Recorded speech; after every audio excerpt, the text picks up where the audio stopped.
ஆன்மீகத்தை பற்றி நிறைய புரிதல்கள் இதுக்கு முன்னாடி வந்து உங்களுக்கு இருந்திருக்கும். நிறைய வகுப்புகளும் இதுக்கு முன்னாடி நீங்க அட்டன் பண்ணியிருப்பீங்க. பட் பரம்பொருள் ஃபவுண்டேஷனுடைய ஸ்பெஷாலிட்டியே என்ன அப்படின்னா, ஒன்ஸ் இந்த உண்மையை நம்ம உங்களுக்கு கொடுத்துட்டோம் அப்படின்னா, இப்ப நான் பேச போற உண்மையை தாண்டி நிறைய வெளிப்படையான தகவல்களை, நிறைய வெளிப்படையான ரகசியங்களை வந்து யூடியூப் சேனல்ல வந்து நிறைய ஷேர் பண்ணியிருக்கோம். எத்தனை பேர் பார்த்திருக்கீங்க இதுக்கு முன்னாடி? ஸோ அதை தாண்டி அதை கடந்து இன்னும் பல விஷயங்களை உங்களுக்கு புரிய வைக்கிறதுக்காக ஆன்லைன்ல இந்த நேரடி வகுப்பு வந்து உங்களுக்கு வந்து கண்டக்ட் பண்ணியிருக்கோம். ஆன்மீகத்தை பற்றி புரிந்து கொள்ள வேண்டும் என்றால் ஒரு விஷயத்தை நீங்க தெளிவா தெரிஞ்சுக்கணும். என்ன அப்படின்னா, ஆன்மீகம் என்பது முழுக்க முழுக்க எதை சார்ந்தது என்றால் கற்றுக்கொள்வதை சார்ந்ததல்ல. நீங்கள் கற்றுக்கொண்ட விஷயத்தை எல்லாம் மறப்பதற்கு பேர் தான் உண்மையான ஆன்மீகம். ஏன்? குழந்தையாக பிறக்கும் போது எனர்ஜி லெவல் ஒரு மாதிரி இருக்குது, ஹை லெவல்ல பீக் ஆஃப் த எனர்ஜி இருக்கு. குழந்தை என்பது வளர்ந்து வர வர வர வர வர வர வர ஒரு கட்டத்துக்கு மேல அந்த எனர்ஜி லெவல் டவுன் ஆகிக்கிட்டே வருது. ஏன் டவுன் ஆகிக்கிட்டே வருது அப்படின்னு வந்து பாத்தீங்கன்னா, தெளிவாக புரிந்து கொள்ள வேண்டும். அறிவு என்பது ஒரு மனிதனுக்கு வளர்ந்து கொண்டே போகிறது. எப்போது ஒரு மனிதனுக்கு அறிவு என்பது வளர ஆரம்பித்து விடுகிறதோ, அறிவு அவசியம்தான். பட் அறிவை விட அற்புதமான விஷயம் இறைவன் என்பதை உணர்வதற்காக தான் உங்களுக்கு அந்த அறிவு கொடுக்கப்பட்டிருக்கு. சோ ஒரு காலகட்டம் வரைக்கும் அறிவை சார்ந்து நீங்கள் போக வேண்டும். ஒரு காலகட்டத்திற்கு பின்னால் அறிவை விட்டு அறிவை கடந்து சரணாகதி நிலையில் நீங்கள் செயல்பட வேண்டும். அப்படின்னா அதுக்கு அர்த்தம் என்னன்னு வந்து கேட்டீங்கன்னா, நல்லா புரிஞ்சுக்கணும். இப்போ புருஷன் பொண்டாட்டிக்குள்ள சண்டை வருதுன்னு வச்சுப்போம். சும்மா உங்களுக்கு புரியுற மாதிரி சொல்ற ஒரு சின்ன ஒரு எக்ஸாம்பிள் சொல்றேன். புருஷன் பொண்டாட்டி சண்டை இல்லாம ஆன்மீகத்துல வருதுன்னு கேட்காதீங்க. ஆன்மீகத்துல எல்லாமே வருது, நமக்கு தான் புரியல, நமக்கு தெரியல. பொண்டாட்டியோ புருஷனோ யாரோ ஒருத்தங்க தப்பு பண்றாங்கன்னு வச்சுப்போம். இல்ல கணவனோ மனைவியோ ஃப்ரெண்ட்ஸோ யாரோ ஒருத்தங்க ஆப்போசிட் பர்சன் ஒரு தவறு பண்றாங்க. அந்த தவறு பண்ணும்போது என்ன ஆகும் அப்படின்னு வந்து கேட்டீங்கன்னா, நீங்கள் செய்வது சரியாக இருக்கும், ஆப்போசிட்ல இருக்கக்கூடிய பர்சன் செய்வது தவறாக இருக்கும். தவறாகவே இருந்தாலும் உங்கள் அறிவு என்ன சொல்லும் அப்படின்னு வந்து கேட்டீங்கன்னா, அவ பண்ணது தப்பு, அவன் பண்ணது தப்பு, மன்னிப்பு கேட்க சொல்லு, கேட்க வை, அவன் திருந்த மாட்டான், இப்படி எல்லாம் உங்க அறிவு சொல்லும். ஏன் அறிவு சொல்லுது? ஏன் அறிவு சொல்லுதுன்னா அவங்க பண்ணது தப்பு, அதனால அறிவு சொல்லுது. இப்ப என்ன பண்ணலாம்? அப்படியே விட்டுறலாமா அவங்கள அப்படின்னு வந்து கேட்டா அப்படி விடக்கூடாது. ஆனா அந்த சூழ்நிலையோடைய நிமித்தம் கருதி, அந்த சூழ்நிலையோட நன்மை கருதி, அந்த சூழ்நிலையோட அமைதி கருதி சில நேரங்களில் நீங்கள் நினைப்பது சரியாகவே இருந்தாலும், நீங்கள் செய்தது சரியாகவே இருந்தாலும், ஆப்போசிட்ல இருக்கக்கூடிய பர்சன் ஒரு தவறு பண்றாங்க அப்படின்னா மூளை சொல்லும் தப்புன்னு. ஏன்னா மூளை தான் அறிவு. இதயம் என்ன சொல்லும் அப்படின்னா, அவ பண்ணது தப்புதான், அவன் பண்ணது தப்புதான், இருந்தாலும் அதை உடனே நீ தண்டிக்கணும், முகத்தை காட்டணும்ன்ற அவசியம் இல்ல, விட்டு கொடுத்து போன்னு சொல்லி இதயம் சொல்லும். பெரும்பாலான நாட்களில், பெரும்பாலான நேரங்களில் மனிதர்கள் செய்யக்கூடிய மாபெரும் தவறு என்ன அப்படின்னு வந்து கேட்டீங்கன்னா, உங்களது அறிவுக்கு மட்டும்தான் இம்பார்ட்டன்ஸ் கொடுக்குறீங்க, உங்களது இதயத்திற்கு நீங்கள் யாரும் இம்பார்ட்டன்ஸ் கொடுக்கறதே கிடையாது. உங்களோட எல்லா பிரச்சனைக்கு காரணம் அறிவிலேயே செயல்படுறீங்க. இவ்வளவுதான் ப்ராப்ளம். நல்லா புரிஞ்சுக்கங்க. அப்ப அறிவு இல்லாம செயல்படணுமா? அறிவு இல்லாம செயல்பட சொல்ல. எக்ஸாம்பிளுக்கு இப்போ உங்களுக்கு புரியுற மாதிரி சொல்றேன். கார்ல போயிட்டு இருக்கீங்க. கார்ல போயிட்டு இருக்கும்போது உங்க அறிவு என்ன சொல்லுது? டிராவல் பண்ணி போறியே, 4 டயர்லயும் காத்து இருக்கான்னு செக் பண்ணுன்னு சொல்லி அறிவு சொல்லும். இப்ப அறிவு சொல்றதை கேட்கணுமா? கண்டிப்பா கேட்கணும். ஏன் கேட்கணும்னா, இப்போ நீங்க லாங் டிராவல் போறீங்க. லாங் டிராவல் போகும்போது உங்களுக்கு எந்த விதமான ப்ராப்ளமும் வரக்கூடாது. அப்ப நீங்க என்ன பண்ணணும்? கார்ல இருக்கிற வீல்ல காத்து இருக்கான்னு சொல்லி நீங்க செக் பண்ணியே ஆகணும். ஏன் செக் பண்ணணும்? ஏன்னா அறிவு சொல்லுது, செக் பண்ணுன்னு சொல்லுது. இந்த மாதிரியான நேரத்துல அறிவு சொல்றதை கேட்கலாம்.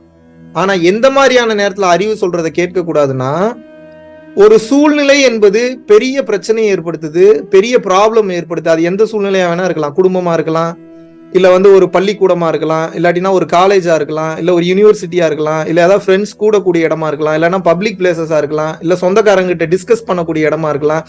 இந்த மாதிரியான இடங்கள்ல அமைதியின் சூழ்நிலை கருதி ஸ்மைல் பண்ணிட்டு அமைதியாக செல்வது மட்டும்தான் உச்சகட்ட தெளிவு. அப்போ உங்களுக்கு வாழ்க்கையில அமைதி வேணும்னு நீங்க நினைக்கிறீங்க அப்படின்னா, நீங்கள் எடுக்கக்கூடிய முதல் அண்ட் கடைசி ஆயுதம் என்ன அப்படின்னா, இதயம் சொல்வதை கேட்க வேண்டும். இதயம் சொல்றதை கேட்கறதுன்னா என்ன அப்படின்னு வந்து கேட்டுக்கிட்டீங்கன்னா நல்லா புரிஞ்சுக்குங்க. சரியாகவே இருந்தாலும் சில நேரங்களில் நான் செஞ்சதுதான் தப்புன்னு சொல்லி ஏத்துக்கொள்ளக்கூடிய அந்த பக்குவம். நான் சொன்னது புரிஞ்சுதா உங்களுக்கு? சில நேரங்களில் இல்ல, இன்னைக்கு மனிதன் வாழக்கூடிய பெரும்பாலான நேரங்களில் நம்ம ஃபேஸ் பண்ணக்கூடிய மிகப்பெரிய ப்ராப்ளம் என்ன அப்படின்னா, நான் சரியானவன்றதுக்கு ப்ரூவ் பண்றதுக்காக போராடுறீங்க. நீங்க எவ்வளவுக்கு எவ்வளவு போராடுறீங்களோ அவ்வளவுக்கு அவ்வளவு மன நிம்மதியை இழப்பீங்க. நீங்க சரி பண்ணீங்களா தவறு பண்ணீங்களான்றத மனிதர்களால் தீர்மானிக்கவே முடியாது. மனிதர்கள் வந்து ஒரு கன்க்ளூஷனுக்கு வரவே முடியாது. ஏன்னா நீங்க செய்யக்கூடிய நல்லது கெட்டது சரியா தவறா இது எல்லாமே யாரு டிசைட் பண்ணக்கூடியது அப்படின்னு வந்து பாத்தீங்கன்னா இறைவன் ஒருத்தன் தான் டிசைட் பண்றான். சில நேரத்துல ஒருத்தங்களை திட்டுவோம், சில நேரத்துல அன்பா பேசுவோம், சில நேரங்கள்ல ஒருத்தங்களை அவாய்ட் பண்ணுவோம், சில நேரத்துல ஒருத்தங்களை அவாய்ட் பண்ணாம கூப்பிட்டு உட்கார வச்சு பேசுவோம். இந்த நேரத்துல எது சரி எது தவறுலாம் தெரியாது. ஆனா உங்களுடைய மனதிற்கு தெரிய வேண்டும். எது தெரியணும் அப்படின்னா, நான் இன்று இந்த சூழ்நிலையில் மூளை சொல்வதை நான் கேட்கவில்லை, இதயம் சொல்வதைத்தான் நான் கேட்டுக்கொண்டிருக்கிறேன்ற தன்மையில யார் வாழ ஆரம்பிக்கிறீங்களோ நல்லா புரிஞ்சுக்கங்க. அப்ப மட்டும்தான் உங்களுக்கு மன நிம்மதி கிடைக்கும். நான் மறுபடியும் சொல்றேன். இப்ப இந்த கிளாஸ் அட்டன் பண்றது மூலியமா கோடீஸ்வரன் ஆயிடுவேனா, இந்த கிளாஸ் நான் அட்டன் பண்றது மூலியமா எனக்கு பல கோடி ரூபாய் பணம் வந்துருமா, இந்த கிளாஸ் அட்டன் பண்றது மூலியமா எனக்கு கடன் பிரச்சனைகள் எல்லாம் போயிடுமா, இந்த கிளாஸ் எனக்கு அட்டன் பண்றது மூலியமா நான் வீடு கட்டிடுவேனா, இந்த கிளாஸ் நான் அட்டன் பண்றது மூலியமா நான் கல்யாணம் பண்ணிடுவேனா, எனக்கு குழந்தை பிறந்துருமா, இந்த கிளாஸ் நான் அட்டன் பண்றது மூலியமா நான் ஸ்பிரிச்சுவல் பவர்ஸ் அட்டைன் பண்ணிடுவேனா, இந்த மாதிரி உங்களுக்கு நிறைய கேள்விகள் இருக்கும். இதுக்கு நான் கொடுக்கக்கூடிய ஒரே பதில் என்ன அப்படின்னா, இதெல்லாம் கிடைக்கும், மாற்று கருத்தே இல்லை. ஆனா அதை தாண்டி உங்ககிட்ட நான் பேசணும்னு விருப்பப்படுறேன். எதை நான் தாண்டி பேசணும்னு விருப்பப்படுறேன் அப்படின்னா, நீங்கள் நினைப்பது, நீங்கள் பேசுவது, நீங்கள் வாழ்வது எல்லாமே மெட்டீரியலிஸ்டிக் லைஃப். மெட்டீரியலிஸ்டிக் லைஃப்னா பொருள் சார்ந்த வாழ்க்கையை நீங்கள் வாழ்ந்து கொண்டிருக்கிறீர்கள். இதுல பெரிய பியூட்டி என்ன அப்படின்னா, இறைவனின் அனுகிரகம் இல்லாமல் பொருள் என்பது சேர்ந்தாலும் அது பாவமாக சேரும். இறைவனோட அனுகிரகத்தோடு சேரக்கூடிய பொருள் என்பது கர்மா மற்றும் பாவமாக சேராது. நான் சொல்றது புரிஞ்சுதா? சோ ஒரு காலகட்டத்துக்கு மேலதான் உங்களுக்கு புரிய வரும், இந்த உலகத்துல நாம் அடைய வேண்டிய மாபெரும் பொருள் என்ன அப்படின்னு வந்து கேட்டீங்கன்னா, பணமோ பேரோ புகழோ செல்வாக்கோ இல்ல. இதையெல்லாம் தாண்டி அமைதி என்ற ஒன்று இருக்கிறது, அதுதான் அவசியம்ன்றது புரிய வரும். அப்ப அமைதி இருந்துட்டா இதெல்லாம் வேணாமான்னு கிடையாது. நல்லா புரியுங்க. அமைதியா இருந்தீங்கன்னா தான் இதெல்லாம் கிடைக்கும் சொல்றேன். நான் சொல்றது புரிஞ்சா? எப்போது ஒரு மனிதன் தனது மனநிலையை அமைதியாக வைத்துக்கொண்டு வாழ ஆரம்பிக்கின்றானோ அப்போதுதான் அவன் அடைய வேண்டும் என்று இருப்பதெல்லாம் அவனை நோக்கி ஓடி வரும். When you stop chasing, the things will reach you. நீங்கள் தேடுவதை நிறுத்தினால் ஒழிய உங்களுக்கு வேணுங்கிறது கிடைக்காது. இப்போ ஒரு எக்ஸாம்பிளுக்கு உங்களுக்கு சொல்றேன். இப்போ நீங்க வந்து ஒரு காலேஜ்ல வந்து ஒரு நல்ல ஒரு அவார்டு வாங்கணும்னு நினைக்கிறீங்க. முதல் வருஷம் வாங்கல, 2வது வருஷம் வாங்கல, 3வது வருஷத்தோட எண்டுல இறைவன் அதை உங்களுக்கு கொடுத்துட்றாரு. இப்ப என் கேள்வி என்னன்னா, முதல் வருஷத்துலயே இந்த புரிதல் எனக்கு கிடைக்க வேண்டியது கிடைக்க வேண்டிய நேரத்துலதான் கிடைக்கும்ன்ற தன்மையில நீங்க வாழ ஆரம்பிச்சிருந்தீங்கன்னா இந்த 3 வருஷம் நீங்க நிம்மதி அனுபவிச்சிருப்பீங்க. அந்த அவார்டை தாண்டி நிறைய கிடைச்சிருக்கும் இந்த 3 வருஷத்துல. ஆனா நான் அவார்டு வாங்கணும்னு நினைக்கும் போது இந்த 3 வருஷம் உங்களது மன நிம்மதி போகிறது. இந்த மன நிம்மதி போறதுனால ஸ்ட்ரெஸ் டிப்ரெஷன் வருது. ஸ்ட்ரெஸ் டிப்ரெஷன் மன அமைதி இதெல்லாம் பிரச்சனை கொடுக்கக்கூடிய காரணத்தினால இந்த 3 வருஷத்துல உங்களுக்கு கிடைக்க வேண்டிய மற்ற பொருட்களை நீங்கள் இழப்பீர்கள். நான் சொல்றது புரியுதா? சோ உண்மையாவே நீங்க ஒரு மிக சிறந்த ஆன்மீகவாதியா இருக்கணும்னு நினைக்கிறத விட மிக சிறந்த பக்குவ பெற்ற மனிதராக இருக்கணும்னு நினைங்க. மிக சிறந்த பக்குவம் தான் ஆன்மீகத்தின் உச்சகட்டம். மிக சிறந்த பக்குவம் உங்களுக்கு கிடைக்கவில்லை என்றால் நீங்கள் நிச்சயமாக ஆன்மீகத்தில் உயர்ந்த நிலையை அடைய முடியாது. எப்படி பக்குவ நிலையை அடைகிறது? அடுத்த கேள்வி. பக்குவ நிலை அடைகிறதுன்றது ஒரு பெரிய மேட்டரே கிடையாது. நல்லா புரிஞ்சுக்கணும். ஒரு சுச்சுவேஷன் நடக்குது, அந்த சுச்சுவேஷனை உங்களால மாத்த முடியும்னா மாத்தணும். எவ்வளவு முயற்சி பண்ணி அந்த சுச்சுவேஷனை மாத்த முடியல, அப்ப என்ன பண்ணணும்? நீங்க பேசுனீங்கன்னா எனக்கு கேட்கும்னு அவங்கள பார்த்துட்டு தான் இருக்கேன். நீங்க ஆன்சர் பண்ணலாம். ஒரு சுச்சுவேஷனை மாத்த முயற்சி பண்றீங்க, எவ்வளவு முயற்சி பண்ணி அந்த சுச்சுவேஷன் மாறல, அப்ப என்ன பண்ணணும்? லெட் இட் ஹேப்பன் சொல்லிட்டு அந்த சுச்சுவேஷனை ஏத்துக்கணும். பிரச்சனை என்ன அப்படின்னா, இறைவன் ஒரு சூழ்நிலையை நடத்துறாரு. ஏன் நடத்துறாருன்னா உங்களோட பக்குவத்தை டெஸ்ட் பண்றதுக்காக தான் நடத்துறாரு. ஆனா நீங்க அந்த பக்குவ நிலை இழந்து போயிடுறதுனால இன்னும் உனக்கு பக்குவம் வரலன்னு சொல்லிட்டு உங்களுக்கு கிடைக்க வேண்டியதை கொடுக்காம தடுத்து நிறுத்தி வச்சிருக்கிறாரு. புரியுதா நான் சொல்றது? ஏன் தெரியுமா தடுத்து நிறுத்தி வச்சிருக்கிறாரு? நல்லா புரிஞ்சுக்கங்க. ஏன் தடுத்து நிறுத்தி வச்சிருக்கிறாரு அப்படின்னா, பக்குவம் இல்லாத மனிதன் கிட்ட பொறுப்பையோ பணத்தையோ பொருளையோ கொடுத்துட்டா அவனை மட்டும் அழிச்சுக்கிறது இல்லாம அடுத்தவங்களையும் சேர்த்து அழிச்சிருவான். நீங்க எப்படி இறைவனை நோக்கி பயணம் பண்ணி போயிட்டு இருக்கீங்களோ அதே போல உங்க அப்பா அம்மா தம்பி தங்கச்சி எழுத்து வீட்டுக்காரங்க ஃப்ரெண்ட்ஸ் எல்லாருமே இறைவன் நோக்கி டிராவல் பண்ணிட்டு போயிட்டு இருக்காங்க. இப்ப நீங்க அவங்க பாதையிலயும் நீங்க பிரச்சனையை ஏற்படுத்துறீங்க அப்படின்னு தெரிஞ்சதுன்னா இறைவன் உங்களுக்கு கொடுக்க வேண்டிய பிளஸ்ஸிங்ஸ கொடுக்க மாட்டார். இதுக்கு முன்னாடி ஆன்மீகத்துல பல பேர் பல விதமா உங்களுக்கு சொல்லி கொடுத்துருப்பாங்க. என்ன பணம் பேரு புகழ் காசு இதெல்லாம் வரும். அது அப்படி இல்லை, அது அப்படி வராது. உண்மையை உணர வேண்டும் என்றால் எதுவுமே எனக்கு கிடைக்கலனாலும் பரவாயில்ல, எனக்கு கிடைக்க வேண்டியது கிடைக்க வேண்டிய நேரத்துல கரெக்டா கிடைக்கும். அது வரைக்கும் இந்த பாதையில் இருந்து நான் வழி மாறி செல்ல மாட்டேன் என்ற நோக்கத்தோடு யார் பயணம் பண்றீங்களோ அவங்களுக்கு மட்டும்தான் இந்த அரிய வகை பொருள் கிடைக்கும். இந்த அரிய வகை பொருளுக்கு பேரு என்ன அப்படின்னா இறைவன். நீங்கள் தேடி போகக்கூடியது ஆன்மீகத்துல பணமோ காசோ பேரோ புகழோ இல்லை. இதெல்லாம் என்னன்னா சின்ன மீன். சின்ன மீன்னா என்ன? நல்லது மாதிரி தெரியும், கண்ணுக்கு தெரியும், என்ஜாய் பண்ற மாதிரி இருக்கும். பட் இது எதுவும் உண்மை கிடையாது. நல்லா இன்னைக்கு ஒரு விஷயத்த சொல்றேன், நல்லா புரிஞ்சுக்குங்க. இன்னைக்கு காலையில 8 மணிக்கு எந்திரிக்கிறீங்கன்னு வச்சுப்போம் ஒரு எக்ஸாம்பிளுக்கு. நைட்டு தூங்க போகும்போது மணி 10. ஸோ காலையில 8 மணிக்கு எந்திரிச்சு நைட்டு 10 மணிக்கு தூங்க போறீங்க ஒரு எக்ஸாம்பிளுக்கு சொல்றேன். ஒவ்வொரு நாளும் இப்படி நடக்கும். டிஃப்ரெண்டா சூழ்நிலைகள் இந்த 8 மணில இருந்து 10 மணிக்குள்ள நடக்கும் உங்களுக்கு. இதுல யார் இறைவனோட அனுகிரகத்தை பெறுவாங்க அப்படின்னு பாத்தீங்கன்னா, எப்பேற்பட்ட சூழ்நிலை வந்தாலும் அந்த சூழ்நிலையில எப்படி உங்க மனசை நீங்க அமைதியா வச்சுக்கணும் கத்துக்கிட்டீங்கன்னா போதும், நீங்க இறைவனோட அனுகிரகத்தை பெற்றுட்டீங்கன்னு அர்த்தம். இதுக்கு பேர் தான் சரணாகதின்னு சொல்றாங்க, சரண்டர்னு சொல்றாங்க, அமைதி நிலைன்னு சொல்றாங்க, பக்குவ நிலைன்னு சொல்றாங்க, ஆனந்த நிலைன்னு சொல்றாங்க. ஏன் அப்படின்னா, எனக்கு கிடைச்சது சரியாதான் இருக்கு, எனக்கு கிடைச்சது போதுமான லெவல்ல இருக்கு, இது எனக்கு மிகவும் கம்ஃபர்டபுளான சுச்சுவேஷன்ல இருக்கு, எனக்கு கிடைச்சதை வச்சு நான் தன்னிறைவு அடைந்து விட்டேன் என்ற மனநிலையில் இருப்பவர்கள் தான் பக்குவம் பெற்ற ஆன்மாக்கள். So the spirituality game is not about getting something. The game of spirituality is based and all about leaving everything to the God, which means உங்களோட மனநிலை, உங்களது ஆன்ம நிலை, உங்களது சூழ்நிலை எல்லாத்தையும் இறைவன் சரியாக வழிநடத்தி கொண்டு செல்வார் என்ற நம்பிக்கையோடு நீங்கள் இறைவன் கிட்ட சரண்டர் பண்ணணும்.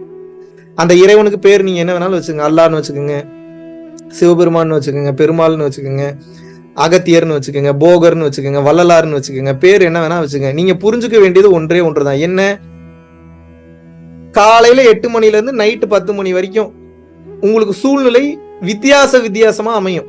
சிச்சுவேஷன் டிஃப்ரெண்டா அமையும். ஒருத்தன் திட்டுவான், ஒருத்தன் புகழ்வான், எங்கேயாவது வெளியில வாங்க டிராவல் பண்ணலாம்னு சொல்லுவாங்க, பேங்குக்கு போகக்கூடிய சுச்சுவேஷன் வரும், கோவிலுக்கு போகக்கூடிய சுச்சுவேஷன். கோவிலுக்கு போகும்போது ஐயர் ஒரு மாதிரி பேசுவாரு, இல்ல பேசாம கூட இருப்பாரு.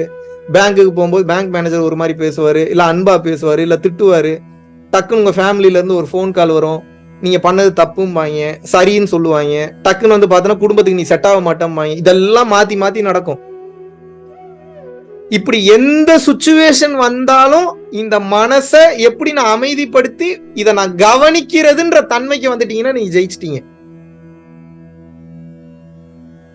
நல்லா புரிஞ்சுக்குங்க. மறுபடியும் சொல்றேன், இது சின்ன விஷயம் மாதிரி தெரியும், ஆனா இதுலதான் எல்லா ரகசியமும் இருக்கு.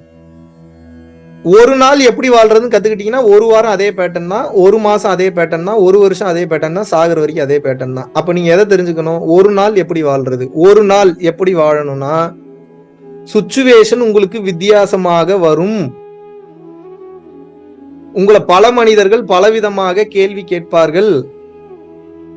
இதுல யார் ஞானி ஆகிறான்னு பாத்தீங்கன்னா அந்த சுச்சுவேஷனை அப்சர்வ் பண்ணி அதுக்கு யாரு கரெக்டா ரெஸ்பாண்ட் பண்றாங்களோ, ரெஸ்பாண்ட்னா என்ன, யாரு மிக சரியான பதிலை வாய் மூலியமாகவோ இல்ல நம்ம பாடி லாங்குவேஜ்லயோ இல்ல அமைதியின் மூலியமாகவோ யாரு ரெஸ்பாண்ட் பண்றாங்களோ நீங்கள் பக்குவம் பெற தகுதியாகி விட்டீர்கள் என்று அர்த்தம். பக்குவம் இன்னும் அடையல, அப்பதான் பக்குவத்தோட முதல் ஸ்டேஜுக்கு வரீங்க.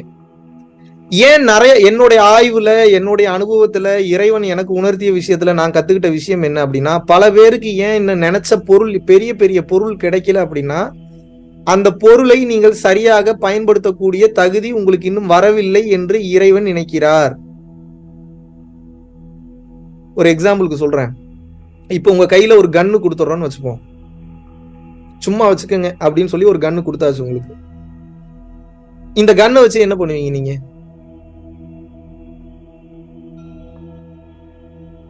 இப்படி பாத்தீங்கன்னா ஏதாவது பதில் சொல்லுங்க. பத்திரமா வீட்டுல வச்சுப்பீங்களா நீங்க? பத்திரமா நான் வந்து பீரோல பூட்டி வச்சுக்கிறேங்க, ட்ரங்க் பெட்டியில போட்டு பூட்டி வச்சுருங்க. என்ன பண்ணுவீங்க? 2 நாள் பூட்டி வைப்பீங்க, 3 நாள் பூட்டி வைப்பீங்க, 1 வாரம் பூட்டி வைப்பீங்க.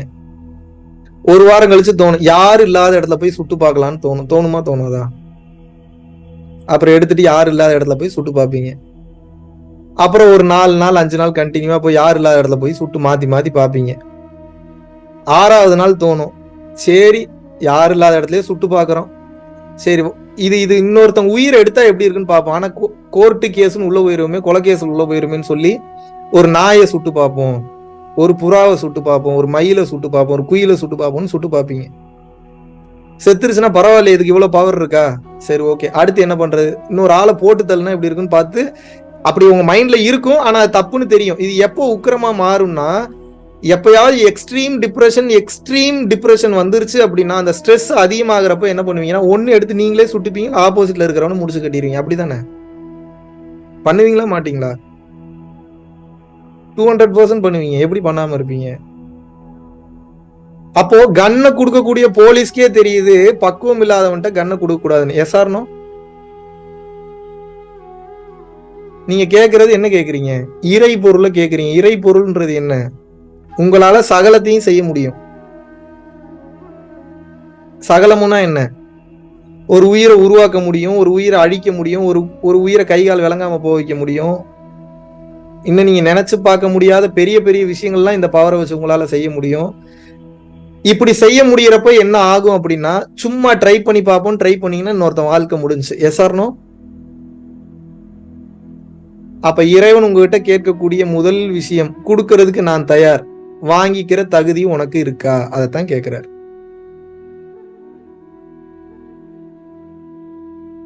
வாங்கிக்கிற தகுதி அப்படின்னா என்ன? எது இருந்தாலும் இல்லாத மாதிரியே இருக்கிறதுக்கு பேர் தான் வாங்கிக்கிற தகுதி. இது எப்படி இருக்கு? பொண்ணு இருக்கும், பொருள் இருக்கும், பெண் இருக்கும், ஆண் இருக்கும், நல்லது இருக்கும், சில நேரத்துல பவர்ஸும் இருக்கும், அட்டமா சித்துக்கள் இருக்கும், இருந்தாலும் ஒண்ணும் தெரியாத மாதிரியே இருக்கணும். எனக்கு என்னங்க தெரியும்? இந்த பக்குவம் வந்துருமா? இந்த பக்குவத்துல இருக்க இருக்க இருக்க இருக்கதான் நீங்கள் எதிர்பார்க்காதது அனைத்துமே உங்களுக்கு கிடைக்கும். இறைவனுடைய உண்மையான சக்தி எப்ப புரிய வரும் அப்படின்னா, நல்லா புரிஞ்சுக்கங்க, பக்குவம். அந்த பக்குவம் மெடிடேஷன் பண்ணா வருமா? வராது. மெடிடேஷன் பண்ணா அப்ப என்ன வரும்? பவர் தான் வரும். அப்ப மெடிடேஷன்ல பவர் எடுத்துக்கணும், புரிதல்ல பக்குவத்தை எடுத்துக்கணும். புரிதல்னா என்ன? இப்ப இஸ்ரேல்லயும் காசாலையும் வார் நடக்குதா நடக்கலையா? நீங்க என்ன பண்ண முடியும்? போய் மோடிக்கு போன் போட்டு ஸ்டாப் பண்ண சொல்லிடுவோமா? மோடி ஸ்டாப் பண்ணுவாரா? இல்ல இஸ்ரேல் பிரதமருக்கு ஒரு போனை போட்டு இந்த வடிவேல சொல்லுவாங்க, இருங்கடா வர வர லேட் ஆகிட்டே போறீங்களடா, போக்குவரத்து துறை அமைச்சருக்கு ஒரு போனை போட்டு ஒரு ஆட்டினா தாண்டா அவங்களுக்கு எல்லாம் தெரியும். அவனுக்கு பீடி குடிக்கிற கூட வழி இருக்காது, ஆனா அவன் பேசுறத பாருங்க. போக்குவரத்து துறை அமைச்சருக்கு போனை போட்டு எதுக்கு பஸ் 10 நிமிஷம் லேட்டா வந்ததுக்கு தெரியுமா தெரியாது? அந்த ஜோக் பாத்துருக்கீங்களா இல்லையா? இப்ப நம்ம அப்படித்தான் ஃபீல் பண்ணிட்டு இருக்கிறோம். நம்மளால இன்னும் நம்ம குடும்பத்தையும் இன்னும் சரியா பார்க்க முடியல, நம்மளால டேக் கேர் பண்ணிக்க முடியல. கொஞ்சம் வெளிப்படையாத்தான் இருக்கும், கொஞ்சம் ஓப்பனா பேசும், கொஞ்சம் குத்தும் கொடையும் வலிக்கும் ஏத்துக்குங்க. அப்பதான் உங்களால புரிஞ்சுக்க முடியலன்னா புரிஞ்சுக்க முடியாது இந்த உண்மையை. ஒரு காலகட்டத்துக்கு மேல என்ன ஆயிடுச்சு அப்படின்னா, நம்மளையா நம்மளே டேக் கேர் பண்ணிக்க முடியல, நம்மளை சார்ந்தவங்களையும் டேக் கேர் பண்ணிக்க முடியல. நம்ம இஸ்ரேல் காசா வார பத்தி யோசிச்சுட்டு இருக்கோம். பிரதமர் அப்படி பண்ணிருக்க கூடாது, ஹமாஸ் படையினர் என்ன இருந்தாலும் 5000 ராக்கெட்டுகளை ஏவி இருக்க கூடாது. நம் அறிவுக்கு நம் தகுதிக்கு எவ்வளவு முடியுமோ அவ்வளவுதான் நம்ம கண்ட்ரோல்ல இருக்கின்ற பக்குவ நிலை முதலில் உங்களுக்கு வர வேண்டும். நம் தகுதிக்கு மீறின விஷயங்கள் நம்ம கையை மீறி போகுதுன்றப்போ அது நமக்கானது இல்லைன்னு சொல்லி ஃப்ரீயா விட்டுட்டீங்கன்னா மனம் அமைதி பெற்றும். ஆனா நீங்க என்ன நினைக்கிறீங்கன்னா, மனிதனால முடியாத விஷயம் எதுவுமே கிடையாதுன்னு சொல்லி போராடிட்டு இருக்கீங்க. இப்ப மனிதனால முடியாத விஷயம் எதுவும் கிடையாது தான், நான் இல்லைன்னு சொல்லல. ஆனா அதுக்கு என்ன முயற்சி நம்ம எடுத்தோம்? இப்ப எல்லாருக்கும் சீஃப் மினிஸ்டர் ஆகணும்னு ஆசைதான். சீஃப் மினிஸ்டர் ஆகுறதுக்கு அரசியலை பத்தி உங்களுக்கு என்ன தெரியும்? உள்கட்சி பூசலை பத்தி என்ன தெரியும்? மக்களுக்கு சேவை செய்யறத பத்தி என்ன தெரியும்? இந்தியன் கான்ஸ்டிடியூஷனல் லாவை பத்தி என்ன தெரியும்? அமைச்சர்களை பத்தி என்ன தெரியும்? எதுவுமே தெரியாம நான் சீஃப் மினிஸ்டர் மட்டும் ஆகணும், இப்படி ஒரு ஆசை மட்டும் இருந்தா சீஃப் மினிஸ்டர் ஆயிரலாமா? இதத்தான் இறைவன் கேட்கிறாரு. என்ன கேட்கிறாருன்னா, ஏன்டா எல்லாத்துக்கும் ஆசைப்படுற, நான் கொடுக்கறதுக்கு தயார் நிலையில இருக்கிறேன், ஆசைப்படுறதுக்கு தகுந்த அந்த பக்குவ நிலை உன்னிடம் இருக்கிறதா என்று இறைவன் கேட்கின்றார். எப்போ அந்த தன்மை அந்த பக்குவ நிலை உங்களுக்கு இல்லையோ, நல்லா புரிஞ்சுக்கங்க, இன்னும் 100 வருஷம் ஆனாலும் உங்களால அடுத்த கட்டம் போக முடியாது. எழுதி தரேன் இப்பவே. இன்னும் 100 வருஷம் நீங்க இப்படியே இருந்தா கூட சின்ன சின்ன மாற்றம் நடக்கும் உங்க வாழ்க்கையில. ஏதோ முன்னாடி இருந்ததோட ஒரு வீடு கட்டுவீங்க, ஒரு கார் வாங்குவீங்க, ஃபாரின் கண்ட்ரி போவீங்க, ஃபாரின் ட்ரிப் சுத்துவீங்க. ஆனால் மீண்டும் இந்த அமைதி கிடைக்காமல் நீங்கள் சுற்றி கொண்டே இருப்பீங்க. See, I am going many countries, I am seeing many people, I am seeing multi-millionaires and billionaires. அவங்கெல்லாம் ஏன் நம்மளை எதிர்பார்க்கறாங்க, என்ன எதிர்பார்த்து உட்கார்ந்துட்டு இருக்காங்கன்னா ஒரே காரணம் தான். பணம் இருக்கு, பேர் இருக்கு, புகழ் இருக்கு, எல்லாம் இருக்கு அவங்க கிட்ட. ஆனா ஒண்ணு மட்டும் இல்ல, என்ன? நிம்மதி இல்ல. நிம்மதி எப்ப கிடைக்கும்? பக்குவம் பெற்றால் தான் கிடைக்கும். அந்த பக்குவத்துக்கு பேர் என்ன?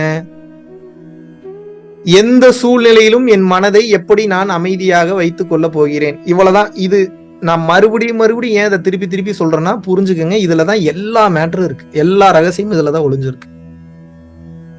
சுச்சுவேஷன்ஸ் எப்படி வந்தாலும் அந்த சுச்சுவேஷன்ல கோவப்படணும்ன்ற நேரத்துல மட்டும்தான் கோவப்படணும், ரியாக்ட் பண்ணணும்ன்ற நேரத்துல தான் ரியாக்ட் பண்ணணும். மற்ற நேரத்துல எல்லாம் ரெஸ்பாண்ட் தான் பண்ணணும். there is much difference between reacting and responding. reactingனா என்ன, ரெஸ்பாண்டிங்னா என்ன? இப்ப கேஸ் வந்து பாத்தீங்கன்னா உங்க வீட்டுல வந்து ஆன் ஆயிடுச்சு, கேஸ் ஸ்மெல் போயிட்டு இருக்கு. ரியாக்ட் பண்ணுவீங்களா, ரெஸ்பாண்ட் பண்ணுவீங்களா? ரியாக்ட் பண்றதுன்னா என்ன? ஐயோ என் வீடு இப்படி ஆயிடுச்சேன்னு சொல்லி படபடன்னு ஓடி கண்டதை அமுத்துனீங்கன்னா வெடிச்சிரும். இது ரியாக்ட் பண்றது. ரெஸ்பாண்ட் பண்றதுன்னா என்ன? கொஞ்சம் பொறுமையா, ஓகே கேஸ் லீக் ஆயிடுச்சு, இப்ப நான் என்ன பண்ண, இதுக்கு எவ்வளவு அமைதி வேணும்? இப்படிப்பட்ட சூழ்நிலையில பக்குவமா பொறுமையா இப்ப நான் என்ன பண்ணணும் அப்படின்னு சொல்லி அந்த 1 செகண்ட் கேப் இருக்குல்ல, இப்ப நான் என்ன பண்ணணும், இந்த 1 செகண்ட் கேப்பை யோசிக்க ஆரம்பிச்சிட்டீங்கன்னாவே முதல்ல தப்பா உங்களுக்கு எதுவும் நடக்காது. ஏன்னா இப்ப நீங்க விழிப்புணர்வுக்கு வந்துட்டீங்கன்னு அர்த்தம். விழிப்புணர்வுக்கு வந்துட்டீங்கன்னா இறைவன் வந்துருவார், அந்த இடத்துக்கு அந்த இறைவன் வந்துடுறாரு. இப்ப விழிப்புணர்வு அந்த இடத்துக்கு எப்ப வந்துருச்சோ அப்போ யார் உங்களை என்ன நினைத்தாலும் உங்களை காலி பண்ணவே முடியாது. அந்த விழிப்புணர்வு நிலை வந்த உடனே உங்களுக்கு ஐடியா கிடைச்சிடும். ஐடியா கிடைச்சோன்னு என்ன பண்ணுவீங்கன்னா, முதல்ல போய் ஜன்னல் எல்லாம் திறந்து விடுவீங்க, தேவையில்லாம எந்த சுவிட்சும் போட மாட்டீங்க, கேஸ் ஆஃப் பண்ணுவீங்க. எல்லாம் வெளியில போனதுக்கு அப்புறம் ஸ்மெல் எல்லாம் வந்துருச்சா வரலையான்னு பார்த்ததுக்கு அப்புறம் அதுக்கப்புறம் நீங்க அது வீட்டை வந்து இன்னும் பத்திரப்படுத்துறது எப்படின்ற சிந்தனைக்கு போவீங்க. இதுக்கு பேர் தான் ரெஸ்பாண்ட் பண்றது. ரியாக்ட் பண்றது அப்படின்னா என்னன்னா, படபடப்பா எதையாவது பண்ணி டென்ஷன் ஆகி கவலையாகி, அதாவது மனம் எப்போது அமைதி நிலையில இருக்குதோ அப்பதான் உங்க வாழ்க்கைக்கு உண்டான பதிலே உங்களுக்கு கிடைக்கும்னு சொல்றேன். எத்தனை பேத்துக்கு புரியுது? மனம் படபடப்பா இருக்கு அப்படின்னா கிடைக்கிற பதிலும் கிடைக்காம போயிடும். So the game is all about calming your mind. உங்க மனதை அமைதிப்படுத்துறது தான். நீங்க இப்ப என்கிட்ட எதனால இந்த ஸ்பீச் எதிர்பார்க்கறீங்கன்னா, மகாவிஷ்ணு நமக்கு புரியாத ஒரு ஆங்கிள் சொல்லுவாரு, அது ஏன் மகாவிஷ்ணு கிட்டே எதிர்பார்க்கறீங்கன்னு என் கேள்வி. மகாவிஷ்ணு பயிற்சி பண்ணாரு, மகாவிஷ்ணு புரிதல்ல இருக்கிறாரு, அதனால மகாவிஷ்ணு இந்த பதில உங்களுக்கு சொல்றாரு. எல்லா நேரத்திலயும் மகாவிஷ்ணு உங்களுக்கு பதில் சொல்ல முடியுமா? எவ்வளவு நாள் சொல்ல முடியும்? எத்தனை மாசம் சொல்ல முடியும்? எத்தனை வருஷம் சொல்ல முடியும்? என்னோட ஷேடோலயே இருக்கீங்க அப்படின்னா உங்களுக்குள்ள ஒருத்தர் இருக்கிறானே, அவனை எப்ப வெளியில கொண்டு வர போறீங்க? இன்னைக்கு சொல்றேன். அடுத்த பாயிண்ட் நோட் பண்ணி வச்சுக்கோங்க. உங்க வாழ்க்கை உங்களுக்கு நல்லா போகணும்னு ஆசை இருக்கா? நீங்க அடுத்த கட்டம் போகணும்னு நினைக்கிறீங்களா? பண ரீதியாக, பொருள் ரீதியாக, கர்மா ரீதியாக, குடும்ப ரீதியாக, பிசினஸ் ரீதியாக, இது எல்லாத்துக்கும் உங்களுக்கு ஐடியா வரணும். ஐடியா வரலன்னா அடுத்த கட்டம் போக முடியாது. Yes or no? அந்த ஐடியா இன்னொருத்தன் கொடுத்து வந்துச்சு அப்படின்னா அது அடுத்தவனோட ஐடியா. அப்புறம் அந்த ஐடியாவை ஃபாலோ பண்ணீங்கன்னா அடுத்தது நீங்க அவங்ககிட்டயே தான் போகணும். இதுக்கு என்னங்க பண்றதுன்னு போகணும். அப்புறம் மறுபடியும் ஒரு டவுட் வரும், மறுபடியும் அவங்ககிட்டயே போகணும். எங்க இதுக்கு என்னங்க பண்ற? இப்ப அவன் நல்லவனா இருந்துட்டானா பிரச்சனை இல்லை, கெட்டவனா இருந்துட்டானா இப்ப உங்க வாழ்க்கையை அவன்கிட்ட அடமானம் வைக்கிறீங்கன்னு அர்த்தம். புரியுதா? இப்ப பியூட்டிஃபுல்லான திங் என்ன அப்படின்னா, மனம் இங்க பாருங்க, நல்லா புரிஞ்சுக்கங்க. உங்களுக்கு ஒரு பிரச்சனைக்கு சொல்யூஷன் தேவைப்படுது. அந்த சொல்யூஷன் வெளியே இருந்து வராது, உள்ளுக்குள் இருந்து தானாகவே அந்த சொல்யூஷன் வரும். அந்த சொல்யூஷன் உள்ளுக்குள் இருந்து எப்பேற்பட்ட பிரச்சனைக்கும் வரும். குடும்ப பிரச்சனைக்கு வரும், புருஷன் முண்டாடி பிரச்சனைக்கு வரும், அண்ணன் தம்பி வாய்க்கா தகராறுக்கு வரும், பிசினஸ்க்கும் வரும், எல்லாத்துக்கும் வரும். ஏன் அப்படின்னா அந்த கெப்பாசிட்டி உங்களுக்குள்ள இருக்கு. அது எப்போ வெளியில வரும் அப்படின்னா, எப்போ உங்க மனதை அமைதிப்படுத்தி ரெஸ்பாண்ட் பண்ண ஆரம்பிக்கிறீங்களோ அப்பதான் உங்களுக்குள்ள இருந்து வரும். இவ்வளவுதான் உங்களோட மொத்த பிரச்சனைக்கு சொல்யூஷன். இவ்வளவுதான். இது உடனே வராது. இது எப்ப வர ஆரம்பிக்கும் அப்படின்னா, எவ்வளவுக்கு எவ்வளவு உங்கள் மனதை அமைதியாக வைத்துக் கொள்ள முயற்சி பண்றீங்களோ எப்பேற்பட்ட சுச்சுவேஷன்லயும், அவ்வளவுக்கு அவ்வளவு உங்கள் மனம் அமைதியாக இருக்கும். எப்போதெல்லாம் உங்கள் மனம் அமைதியாக இருக்கிறதோ அந்த ஸ்பார்க், வாவ் அப்படின்ற அந்த ஸ்பார்க் அப்பதான் உள்ள இருந்து வரும். அந்த ஸ்பார்க்கு பேர் தான் ஐடியா, லைஃப் சேஞ்சிங் ஐடியா. ஒரு ஸ்டீவ் ஜாப்ஸ்க்கு ஏன் அவ்வளோ பெரிய ஒரு ஆப்பிள் நிறுவனத்தை தொடங்கக்கூடிய அளவுக்கு எப்படி அந்த கெப்பாசிட்டி வந்ததுன்னா, அவர் மனதை அவர் அமைதிப்படுத்தி விட்டார். திருவள்ளுவர் எப்படி உலகத்துக்கே ஞானம் சொல்லக்கூடிய அளவுக்கு திருக்குறள்ன்ற ஒண்ணு எழுதினாரு அப்படின்னா, அவர் மனதை அவர் கொடூரமா அமைதிப்படுத்திட்டாரு. அதனாலதான் ஞானம் உள்ள இருந்து வெளியில ஃப்ளோ பீறிக்கிட்டு வரும். நீங்க நினைச்சு பார்க்க முடியாத அளவுக்கு வரும். பாரதியார் எப்படி அத்தனை கவிதைகள் எழுதினார், இதெல்லாம் அவருக்குள்ளதான் இருக்குன்னு, எல்லாத்துக்குள்ளயும் இருக்கு. யாரெல்லாம் அவர்களது மனதை அமைதிப்படுத்தி விடுகிறீர்களோ அவங்களுக்கு எல்லாம் ஐடியா உள்ளுக்குள்ள இருந்து தானா வருங்க. இவ்வளவுதாங்க கான்செப்ட். இது ஆரம்பத்துல கிடைக்காத மாதிரி இருக்கும். பட் தொடர்ந்து நீங்க இந்த முயற்சியில இருக்கும்போது ஒரு 2 மாசம் 3 மாசம் எல்லா சுச்சுவேஷனும் அமைதியா இருக்க இருக்க இருக்க இருக்க உங்களுக்கு எல்லாமே தானாகவே புரிய வரும். யாருமே சொல்லி தரணுன்ற அவசியமே கிடையாது. You will not a Guru anymore. You will not need a master anymore. You won't need anyone anymore because all the things are inside you. எல்லாமே உங்களுக்குள்ளதான் இருக்கு. எல்லா பொருளும் உங்களுக்குள்ளதான் இருக்கு. எல்லாமே. இதை அத்தனை மதங்களும் மறைத்தன. ஏன் மறைச்சாங்க? எல்லாமே உங்களுக்குள்ள இருக்குன்னு தெரிஞ்சிச்சுன்னா நீங்க எப்படி என்ன தேடி வருவீங்க?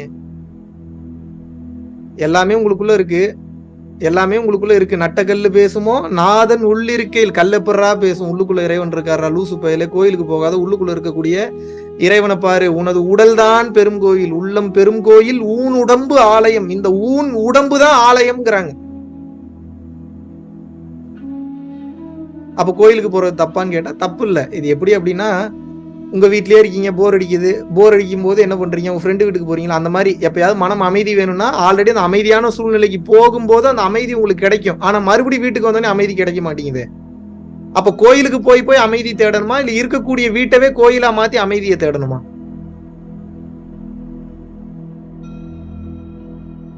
வாழ்க்கையில பெரிய இடத்துக்கு நீங்க போகணும்னு நினைச்சீங்கன்னா முதல் and last trick, first and last secret, first and last உபதேசம் ஒன்னே ஒண்ணுதான். மனசை அமைதிப்படுத்துங்க. முடிஞ்சு. இன்னொரு 3 மணி நேரம் 4 மணி நேரம் கூட என்னால பேச முடியும். நீங்க மிரண்டு போற அளவுக்கு ஆஹா சிலிர்த்து போய் சில்லறையெல்லாம் விட்டீங்கன்னா இப்படி பேசுறாரு, இப்படிலாம் பேச முடியுமா? எல்லாம் பேச தெரியும். பேச தெரியாது. உங்களை குழப்ப விரும்பல. டைரக்டா மேட்டருக்கு வந்துட்டேன். நான் ஏன் இப்படி பேசுறேன்னா என் மனசை அமைதிப்படுத்தி கத்துக்கிட்டேன். எனக்கும் சில நேரத்துல ஒரு பஞ்சாயத்து வரும். எனக்கு சில நேரத்துல பக்கத்துல இருக்க, நீ பண்றது தப்பு, நீ சுயநலவாதியா இருக்க, நீ ஒரு மென்டல், நீ ஒரு சைக்கோ, என்னையும் தான் சொல்றாங்க. நான் எப்படி இருக்கேன் அப்படிங்களாங்க, சரிங்க சரிங்க நான் கொஞ்சம் கொஞ்சமா மாத்திக்கிறேங்கன்றேன். இப்ப நான் அமைதி ஆயிட்டேனா இல்லையா?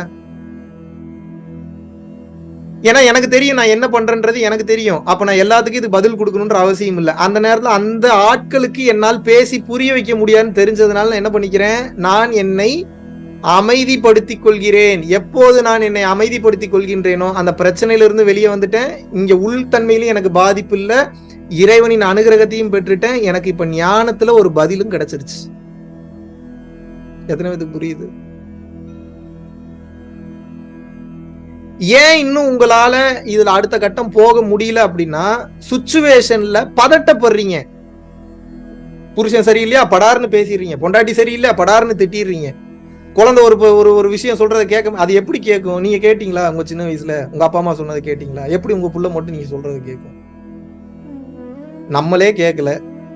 சரி, நம்ம அப்பா அம்மா அவங்க அப்பா அம்மா சொன்னதை கேட்டாங்களா? கேட்ட மாதிரி நடிச்சிருப்பாங்க, ஆனா கேட்டிருக்கோமா? நல்லா யோசிங்க. நம்ம கேட்கிற மாதிரி நடிக்கிறோமா? கேட்கிற மாதிரி நடிப்போம், ஆனா கேட்க மாட்டோம். ஏன்னா அவனுக்குன்னு ஒரு அறிவு இருக்குல்ல, அதான் சரியாகவும் இருக்கும் என்ற நம்பிக்கை. அது தப்பு இல்லை. அப்ப எப்படி உங்க குழந்தை மட்டும் நீங்க சொல்றது கேட்கும்? ஓரளவு கேட்கும், ஃபுல்லாலாம் கேட்காது. Yes or no? உங்க எல்லா பிரச்சனைக்கும் ஒரே மாத்திரை தான். பேராசிட்டமால் போட்டுடலாமா? விக்ஸாக்சன் 500 இல்ல ஒரு 10 தூக்கு மாத்திரையை போட்டு படுத்துருவோமா? குருஜியே சொல்லிட்டாப்புல ஒரு 10 மாத்திரையை போட்டு படுத்துருவோம். ஒரு மாத்திரை போட்டீங்கன்னா தூக்கம் வரும், 10 மாத்திரை போட்டா தூக்க ஆள் வரும். தெரியுமா தெரியாதா? அப்ப என்ன பண்றது? எந்த மாத்திரை? ஒரே மாத்திரை எல்லாத்துக்கும் எண்டு. என்ன பண்றது? எந்த மாத்திரையை போடுறது? ஒரே மாத்திரை தான். என்ன மாத்திரை அப்படின்னா, நீ எப்பேற்பட்ட பிரச்சனை வேணா கொண்டு வா, நான் சிரிச்சுக்கிட்டே அதை கவனிப்பேன். இவ்வளவுதான், இதான் மாத்திரை. யார் கொண்டு வருவா? எவன் வேணா கொண்டு வருவான், ரோட்ல போறவன் கூட கொண்டு வருவான். ஏன்னா நம்ம இன்னும் இந்த உலகத்துல தானே வாழ்றோம். ரோட்ல போறோம், நடக்கிறோம், சாப்பிடுறோம், தூங்குறோம். ஆல்பர்ட் ஐன்ஸ்டீன் இறக்கும் போது ஒரு மாபெரும் தத்துவத்தை சொல்லிவிட்டு செத்தார். தத்துவ ஞானி, ஒரு மிகப்பெரிய ஆளு, ஒரு மிகப்பெரிய சயின்டிஸ்ட் எல்லாம் தெரியும். என்ன தெரியுமா சொன்னாரு? உலகத்தையே புரட்டி போற அளவுக்கு நான் நிறைய ஃபார்முலாவை கண்டுபிடிச்சேன். கிரியேட் பண்ணுன்னு சொல்லல, புரிஞ்சுக்கணும். கண்டுபிடிச்சாருன்னா என்ன அர்த்தம்? ஆல்ரெடி இருந்தது, அதை கண்டுபிடிச்சிருக்கிறாரு, அவ்வளவுதானே. அவரா ஒன்னும் கிரியேட் பண்ணல, கண்டுபிடிச்சேன். இந்த உலகத்துக்கு பல விளக்கங்களை நான் கொடுத்தேன், ஆனா ஒரு நாள் கூட என் வாழ்க்கையில நான் நிம்மதியா தூங்குனது இல்லைங்கிற. ஒரு நாள். அறிவு எனும் மாபெரும் சாபத்தை நான் பெற்று விட்டேன், நிம்மதியா வாழுங்கன்னு சொல்லிட்டு செத்து போயிட்டார்.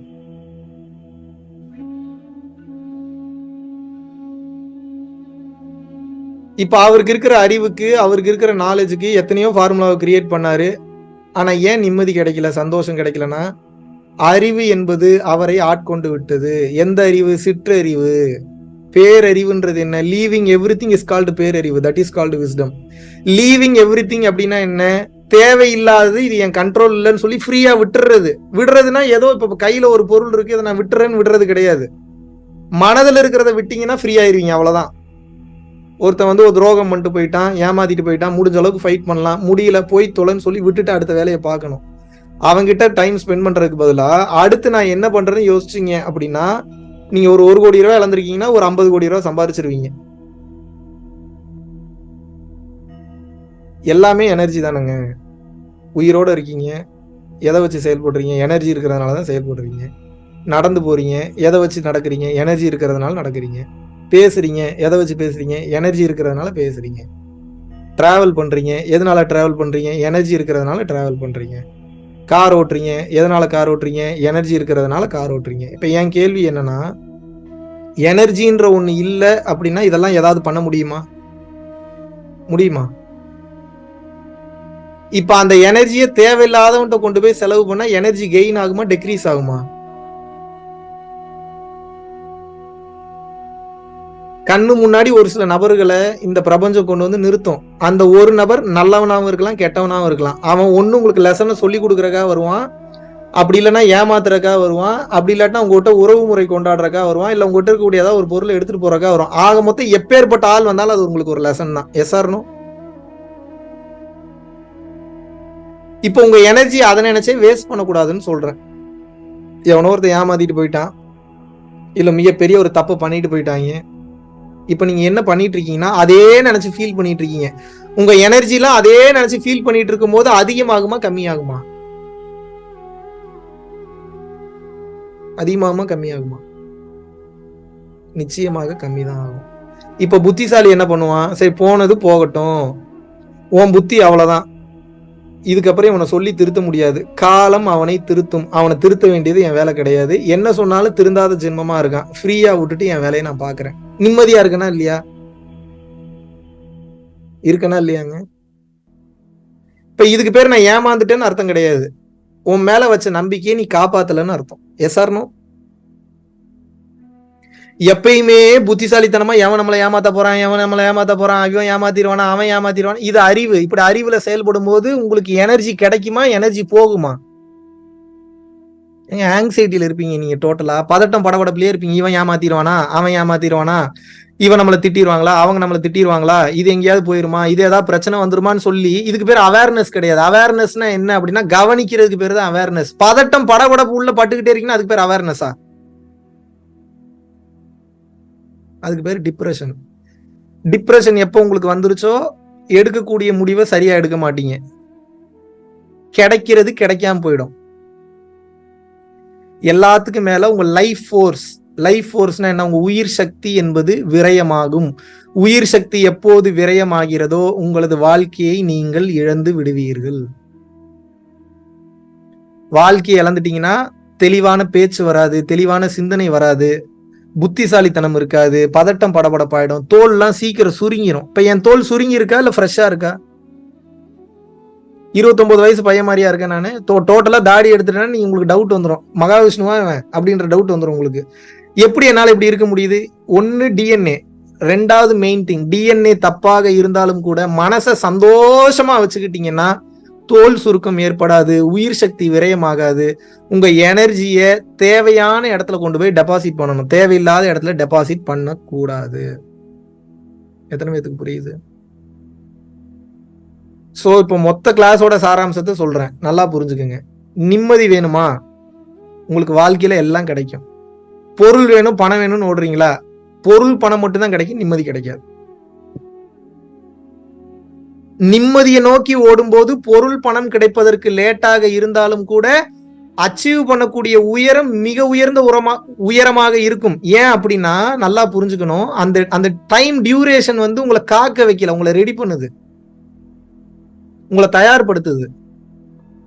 இப்ப பிரச்சனை என்ன ஆயிடுச்சு அப்படின்னு வந்து கேட்டீங்கன்னா, நம்பிக்கை உங்கள் மீதும் உங்களுக்கு போய்விட்டது, இறைவன் மீதும் போய்விட்டது.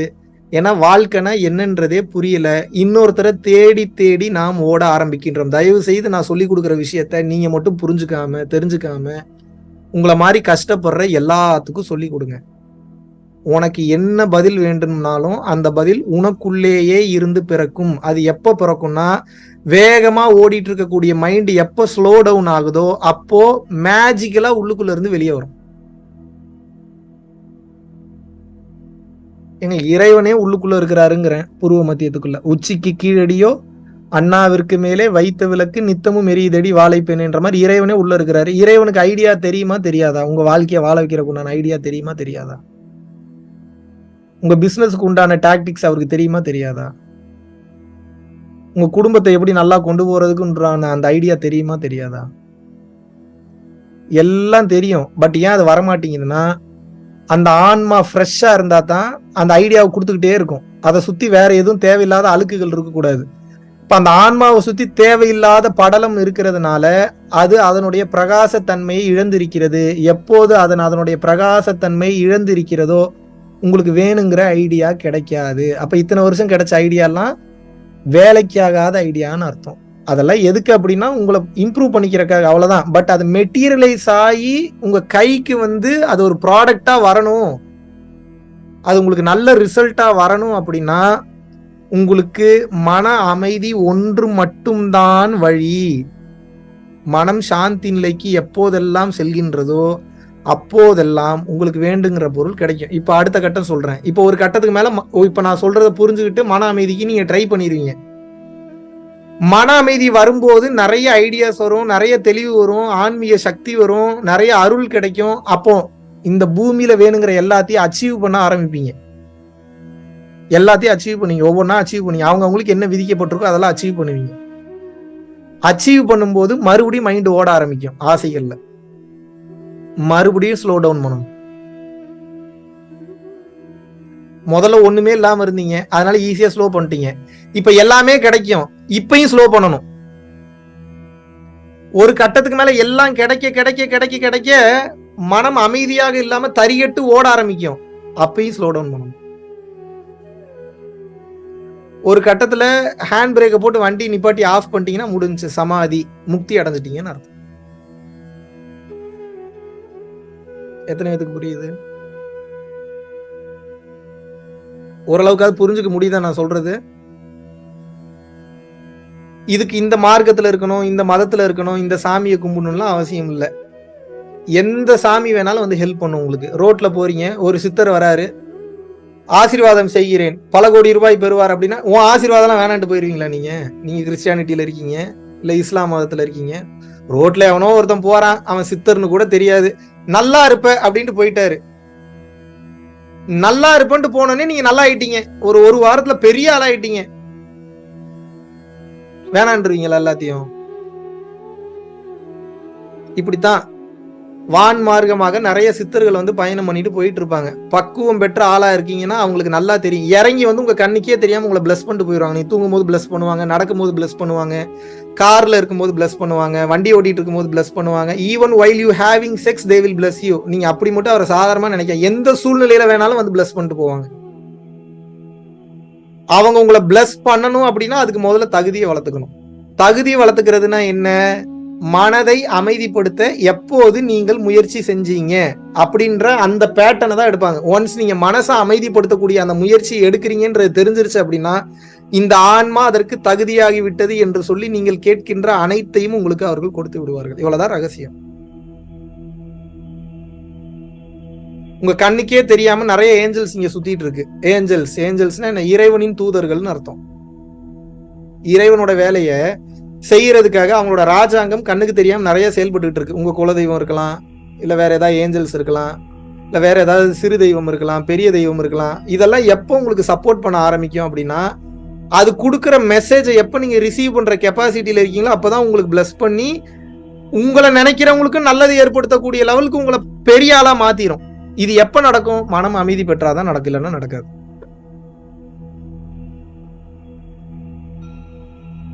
இப்போ சில பேர் என்னை நினைக்கிறீங்க, நினைக்கும் போது நீங்க என்ன நினைச்சீங்கன்னு கூட எனக்கு தெரியாது. ஆனா என்ன நினைச்ச உடனே உங்களுக்கு அந்த பிரச்சனை சால்வ் ஆகுது. என்ன நானா சரி பண்ணாத? என் மனசை நான் சுத்தப்படுத்தி வச்சிருக்கிறதுனால எனக்கு நிறைய ஏஞ்சல்ஸ் சப்போர்ட்டுக்கு வந்துருச்சு. இப்போ நீங்க என்ன நினைக்கிறீங்கன்னா எனக்கு தெரியாது, ஆனா அந்த ஏஞ்சல்ஸ்க்கு தெரியுமா தெரியாதா? அந்த அருட்சக்திகளுக்கு தெரியுமா தெரியாதா? அப்ப என்ன பண்ணுவாங்கன்னா இவனை நம்பி இவங்க வந்துட்டாங்க, சோ இவன் நல்லவனா இருக்கான், இவனோட பேரை காப்பாற்ற வேண்டியது நம்ம கடமைன்னு சொல்லி நீங்க நல்ல பாதையில இருக்கீங்கன்னா அந்த ஏஞ்சல்ஸ் என்னை விரும்புகின்ற எல்லாருக்கும் அருள் செய்து ஆசீர்வாதம் பண்ணும்.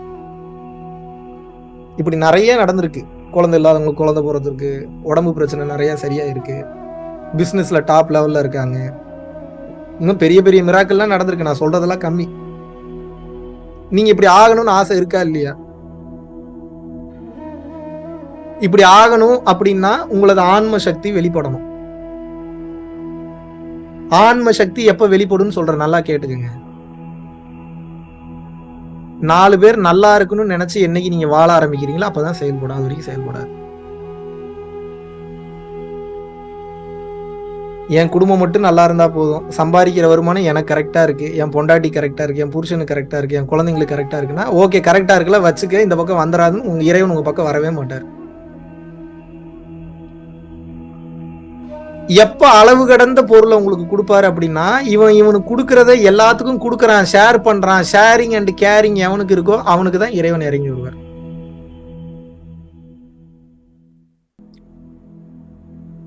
இப்போ எனக்கு கிடைச்சது இல்லைன்னா எதனால கிடைச்சதுன்னா நான் எல்லாரும் நல்லா இருக்கும்னு நினைச்சனால எனக்கு கிடைச்சது. உங்களுக்கு எப்படி கிடைக்கும்? நீங்க என்ன மாதிரியே வாழுங்கன்னு சொல்ல, ஆனா முன்னாடி வாழ்ந்ததோட பெட்டரா வாழுங்கன்னு சொல்றேன்.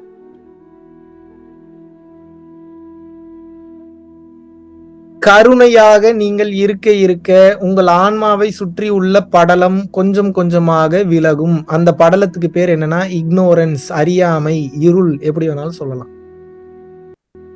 அந்த ஆன்ம சக்தி எப்போ வெளிப்படும் அப்படின்னு வந்து பாத்தீங்கன்னா, எப்போ நீங்க இங்க பாருங்க 24 மணி நேரம் நீங்க கோயில்லயே உட்கார்ந்து இருந்தா கூட அதெல்லாம் நடக்காது. கோயில்லயே உட்கார்ந்துருக்கீங்க, வெளியில வந்தா கஷ்டப்படுறவனுக்கு ஒரு ஹெல்ப் பண்ண மாட்டீங்க, இறைவன் உங்களுக்கு ஆசீர்வாதம் பண்ணிடுவாரா? பண்ணுவாரா? உங்க பொண்டாட்டி உங்க பிள்ளைய மட்டும் நல்லா பாத்துக்கிறீங்க, ரோட்ல எவன் எப்படி போனா எனக்கு என்னன்ட்டு போறீங்க. அதுக்காக ரோட்ல போற எல்லாத்துக்கும் போய் உதவி பண்ணுங்கன்னு சொல்ல, அட்லீஸ்ட் ரோட்ல இருக்கிற ஒருத்தர் 2 பேருக்காவது உங்களால என்ன பண்ண முடியுமோ அதை பார்க்கணும்ல. இப்போ இந்த ஹோட்டல்ல நான் தங்கியிருக்கேன், இந்த ஹோட்டல்ல தங்கியிருக்குமே எனக்கு ஃபுட்டு கொண்டு வந்து கொடுத்துட்டு போறாங்க. ஃபுட்டு கொண்டு வந்து கொடுக்கறதா அவங்க வேலை. இந்த ஃபுட்டுக்கு நான் பில் பேமெண்ட் பண்ணிடுறேன். ஓகே, கொண்டு வந்து கொடுத்தான்ல, அவன் ஒரு உயிர் தானே. அவனுக்கு என்ன பண்ணலாம்? ஒரு 15 ரூபா டிப்ஸ் கொடுத்துருவோமா? ஒரு 20 ரூபா, 15-20 ரூபா வச்சு என்ன பண்ணுவாங்க? இப்ப நீங்க சர்வரா வரீங்க, எனக்கு ஃபுட்டு கொண்டு வந்து கொடுக்குறீங்க, 15 ரூபா டிப்ஸ் கொடுத்தா நீங்க ஏத்துப்பீங்களா? நாம் செய்யக்கூடிய உதவி டிப்ஸாக இருக்கக்கூடாது, அவனுடைய வாழ்வாதாரத்துக்கு ஏதாவது செய்யணும். அப்ப என்னன்னா, என்கிட்ட ஒரு 5000 ரூபாய் பணம் இருக்குன்னு வச்சுக்கோங்க. வெறும் 5000 தான், நான் ரொம்பலாம் பேசல. ஒரு 5000 இருக்கு. இன்னைக்கு நான் இந்த ஹோட்டல்ல எப்போ தங்குவேன்? இன்னைக்கு தங்குவேன், நாளைக்கு காலையில வரைக்கும் தங்குவேன். அப்ப நான் வந்து இங்க இருந்து செக் அவுட் பண்ணிடுறேன். இந்த செக் அவுட் பண்றதுக்குள்ள ஃபுட் ஆர்டர் பண்ணும்போது 2ல இருந்து 3 பேர் மாத்தி வருவாங்க. வருவாங்களா மாட்டாங்களா? இந்த 2ல இருந்து 3 பேருக்கு ஆளுக்கு 200 ரூபா கொடுத்தா என்ன ஆச்சு? 3 பேருக்கு 600 ரூபா. 5000 ரூபா வச்சிருக்கீங்க, 600 ரூபா கொடுக்க மாட்டீங்களா? இப்ப 100 ரூபா ஒருத்தனுக்கு கொடுக்குறீங்க, இல்ல ஒரு 200 ரூபா ஒரு 3 பேருக்கு கொடுக்குறீங்க. அவன் மனசு எப்படி இருக்கும்? எவ்வளவுக்கு எவ்வளவு ஒருவன் மனம் குளிர்கின்றதோ அவ்வளவுக்கு அவ்வளவு உங்களது ஆன்மாவில் இருக்கக்கூடிய படலம் விலகும், ஆன்ம சக்தி வெளிப்படும். அவ்வளவுதான் ரகசியம். ரோட்ல போற ஒருத்தனை சந்தோஷப்படுத்துங்க, உங்க கர்மா ஒண்ணு கரையும். வீட்டுல இருக்கிறவங்களை சந்தோஷப்படுத்துங்க, கர்மா கரையும். எங்கெல்லாம் மனிதர்களை பார்க்கின்றீர்களோ அங்கே இருக்கக்கூடிய மனிதர்கள் எல்லாம் பணத்தை கொடுத்தோ, பொருளை கொடுத்தோ, அன்பை கொடுத்தோ, அறிவை கொடுத்தோ, உபதேசத்தை கொடுத்தோ, ஞானத்தை கொடுத்தோ, ஏதோ ஒண்ணு கொடுத்து அந்த மனசை சந்தோஷப்படுத்திட்டீங்கன்னா முடிஞ்சு. ஒரு வாரத்துக்கு முன்னாடி கார் எடுத்துட்டு போயிருந்தேன், பாலவாக்கம் பீச்சுக்கு போயிருந்தேன். சும்மா போவேன், அப்படியே போர் அடிச்சுன்னா போய் உட்காந்து கடலை பார்த்துட்டு உட்காந்துட்டு என்ஜாய் பண்ணிட்டு அப்படியே அந்த காற்றை வந்து ஃபீல் பண்ணிட்டு அப்புறம் கார் எடுத்துட்டு வந்துடுவேன். அப்புறம் தான் வந்து கார் எடுத்தா கார் நகர மாட்டேங்குது. நான் உங்களுக்கு பெரிய தத்துவம்லாம் சொல்ல, என் வாழ்க்கையவே சொல்றேன், எப்படி என் வாழ்க்கை மாறுச்சுன்னு சொல்றேன். இதெல்லாம் பெரிய தத்துவம்லாம் இல்லை, நல்லா புரிஞ்சுக்கோங்க. மெடிடேஷன்லாம் அப்புறம், முதல்ல பேசிக்க புரிஞ்சுக்கோங்க. என் கார் வந்து மணல்ல மாட்டிக்கிச்சு. நானும் ஆன் பண்றேன், அழுத்துறேன், வைக்கிறேன், நகரவே மாட்டேங்குது. நல்லா அடியில போய் லாக் ஆயிடுச்சு. இப்ப என்ன மகாவிஷ்ணு சகலமும் பெற்ற ஞானி, அட்டமாசத்துக்கள் கைவர பெற்ற கார் அப்படியே தூக்கி இந்த பக்கம் வச்சிருவாரா? ஓவரா நம்மளே பில்டப் பண்ணிக்கிறதான் பிரச்சனை. நம்மளால என்ன முடியுமோ அப்ப அவ்வளவுதான் பண்ணணும், புரியுதா? இப்ப என்ன பண்ணணும்? கார் மாட்டிச்சு, என்ன பண்ணணும்? இழுக்கணும்னு நினைக்கிறேன், இழுக்க முடியல. போன் பண்ணி மெக்கானிக் வர சொல்றேன். எவ்வளவுங்க செலவாகும்? அது ஒரு பெரிய வண்டி வந்து இழுக்கணுங்கிறாரு. எவ்வளவு செலவு? 3500 ரூபா ஆகுங்கிறாரு. சரி வர சொல்லுங்கன்றேன். ஒரு 1/2 hourல வந்துட்டாரு, வண்டி எடுத்து கொடுத்துட்டாங்க. அவன் ஒருத்தனுக்கு ஃபோன் பண்ணி, அவன் இன்னொருத்தனுக்கு ஃபோன் பண்ணி, அவன் இன்னொருத்தனுக்கு ஃபோன் பண்ணி, எவனோ ஒருத்தன் வரான், வண்டி எடுத்தாச்சு. ஓட்டிட்டு வந்து எனக்கு ஹெல்ப் பண்ணவன் ஒருத்தன், 3500 ரூபா வேற ஒருத்தனுக்கு. இங்க வந்து எனக்கு உதவி பண்ணவன் வேற ஒருத்தன். இவனுக்கு எவ்வளவு கிடைக்கும்னு எனக்கு தெரியாது. அவனுக்கு தனியா ஒரு 3000 ரூபா கொடுத்தேன். கொடுக்கணும்னு ஏதாவது அவசியம் இருக்கா? இல்ல நான் 3000 ரூபா கொடுக்கலாம் ஏதாவது சண்டைக்கு வந்துட போறானா? வருவானா? இப்ப அவன் மனசு எப்படி இருக்கும்? அவன் ஸ்டன் ஆகி போய் நின்ட்டான். அப்படியே ஒரு செகண்ட் என்ன பேசுறதுன்னே தெரியும், அப்படியே நிக்கிறான், அப்படியே பாக்குறான். அவனுக்கு என்ன ரியாக்ட் பண்றதுன்னு தெரியல. அவன் எனக்கு ஒரு ரியாக்டும் பண்ண வேணாம். அவன் மனசு சந்தோஷப்பட்டிருக்குமா பட்டிருக்காதா? அந்த 3000 ரூபா வச்சு அவன் போய் ஒரு 3 பில்டிங் கட்டிடுவானா? ஒரு 4 கார் வாங்கிடுவானா? ஒன்னும் பண்ண மாட்டான். என்ன பண்ணிருப்பான்? அந்த 3000 ரூபா கொடுக்கும்போது அவன் மனம் சந்தோஷமாகுது இல்ல? இறைவன் இப்ப உங்களுக்கு ஆசீர்வாதம் பண்ணிட்டாருன்னு அர்த்தம். அர்த்தம் இல்ல, ஆசீர்வாதம் பண்ணிட்டார். எப்போல்லாம் இன்னொரு உயிரோட நலன் கருதி அந்த உயிர் நல்லா இருக்கணும்னு நீங்க நினைச்சு வாழ ஆரம்பிக்கிறீங்களோ அப்போதெல்லாம் இறைவனின் அருளை நீங்கள் பெறுகின்றீர்கள். சுத்தி இருக்கக்கூடிய ஏஞ்சல்ஸ் படார்னு வந்து உங்களுக்கு பிளஸ் பண்ணும். நல்லா புரிஞ்சுக்கங்க. உங்களை சுத்தி நடக்கக்கூடிய சுச்சுவேஷன் எல்லாம் உங்களை சோதிக்கிறதுக்காக வருது. இப்ப என் கார் அந்த மணல்ல மாட்டி இருக்கும் போது இறைவன் என்னை சோதித்தார். எப்படி சோதிக்கிறாரு? கடுப்பாகிறானா, டென்ஷன் ஆகிறானா, பொறுமையா இருக்கிறானா? எப்படி ரியாக்ட் பண்றான், எப்படி ரெஸ்பாண்ட் பண்றான். சரி, ஒரு ஆள் அமிச்சா அவன் வந்து எப்படி அவங்ககிட்ட எப்படி பேசுறான், திமிர்ல பேசுறானா, எல்லாத்தையும் பார்த்துட்டு இருக்காங்க. You are being watched.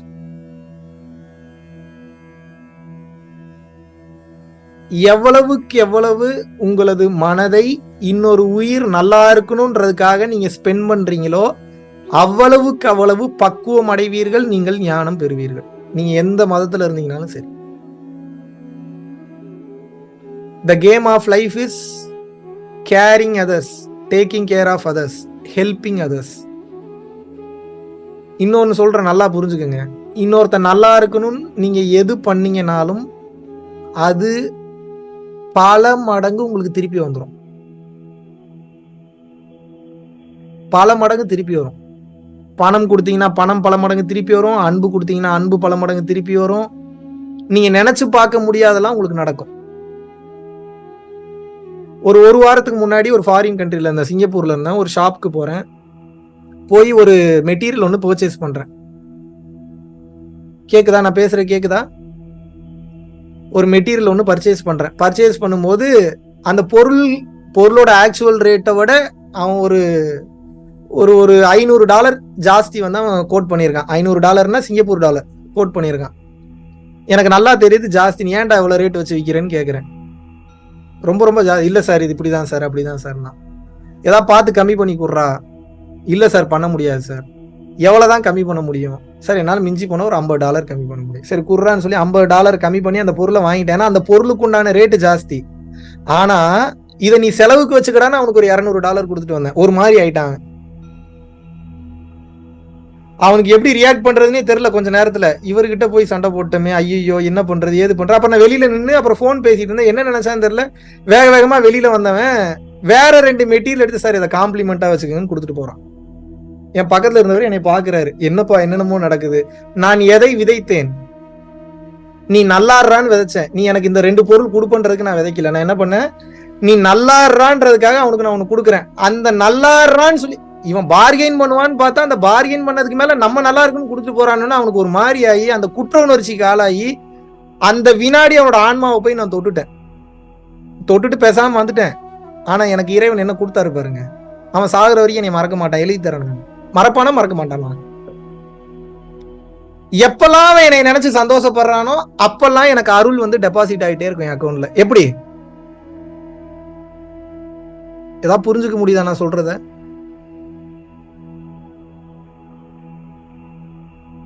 Connect பண்ணிக்க முடியுதா? நீங்க எனக்குனே வாழ்றீங்க. எனக்குனே வாழ்றீங்கன்னா நீங்களே தான் கடைசி வரைக்கும் உங்களை பாத்துக்கணும்.